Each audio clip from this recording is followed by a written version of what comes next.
इधर खेसारी लाल यादव भी कहते हैं कि हम भी जनता का सेवा करते हैं। उनको लेके एक बयान आया था कि 15 दिन रहेंगे, तो आपने शायद कहा था कि 24 घंटा या 15 दिन वाला नेता चाहिए। इस पे क्या कहिएगा? नहीं, मैं जी हमारा तो लोगो है 24/7 वाला सेवक।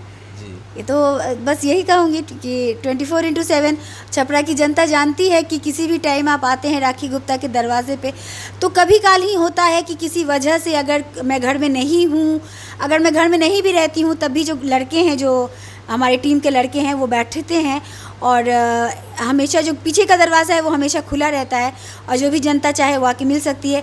अगर मैं घर में हूँ तो मेरे से भी मुलाकात हो जाती है, अगर बाय द वे कभी नहीं हूँ तभी नहीं हो पाती है, लेकिन लड़के मुझसे बात ज़रूर करा देते। अच्छा, छपरा में आप भाभी के नाम से फेमस है, लेकिन खेसारी जी जो है आपको दीदी कह रहे हैं।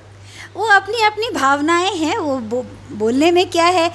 वैसे हाँ, वो तो सब लोग जानते हैं कि मैं भाभी के नाम से फेमस हूँ। और आपको बता दूँ कि हर उम्र के लोग मुझे, आप छोटे बच्चे भी हैं तो मुझे भाभी ही कह देते हैं, युवा भी हैं तो, और कुछ जो मेरे से बड़े भी हैं वो भी मुझे भाभी ही कह देते हैं। तो ये मुझे अच्छा लगता है, एक उपलब्धि है मेरे लिए कि छपरा की जनता के बीच में एक नाम से अगर मैं फेमस हुई हूँ तो ठीक है। अगर कोई किसी को मैं दीदी नज़र आती हूँ तो जैसी सबकी इच्छा है। अच्छा, एक चीज़ एक और खेसारी भैया का वायरल हो रहा है कि चुनाव पूरे बिहार में है, लेकिन चर्चा सिर्फ छपरा में ही है और पूरे छपरा में 10-15 दिन बचे हैं, पूरे केंद्र को बुला देंगे।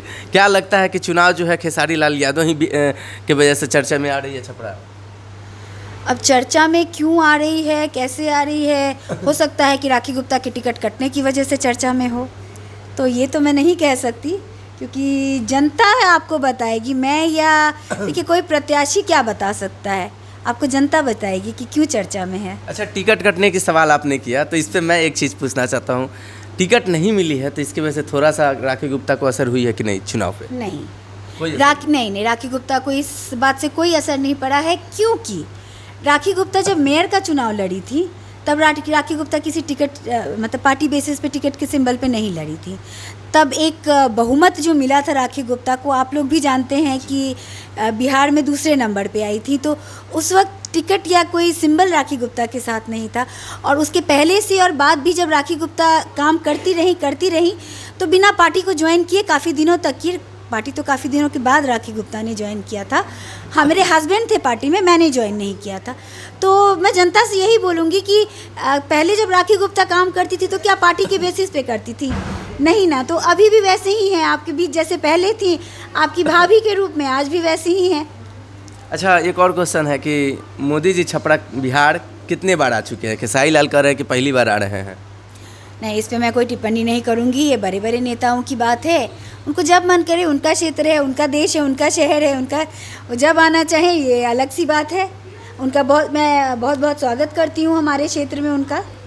अच्छा, छठ पूजा का टाइम है, चुनाव भी है, तो जनता से क्या अपील करती हैं?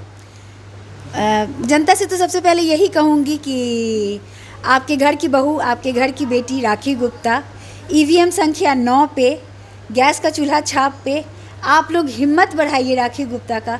जैसा कि आप सभी जानते हैं कि राखी गुप्ता शुरू से आप लोगों के साथ रही हूँ, दिन हो या रात। और 24/7 वाला जो लोगो है वो आप जानते हैं कि वो सिर्फ और सिर्फ अगर कोई प्रत्याशी पूरा कर सकता है तो वो राखी गुप्ता है। 15 दिन वाला नेता ना चाहिए, वो हम नहीं कहेंगे, हम बस ये कहेंगे कि राखी गुप्ता मीन्स 24/7। जाते जाते दर्शकों से क्या अपील कर रहे हैं आप आखिरी में? अपील बस यही है जो जनता से मैंने पहले भी कहा कि आपके घर की बेटी हूँ, आपके घर की बहू हूँ, आप लोगों की भाभी हूँ। EVM के क्रम संख्या 9 पे, गैस के चूल्हा छाप पे साथ दीजिए, राखी गुप्ता की हिम्मत बढ़ाइए।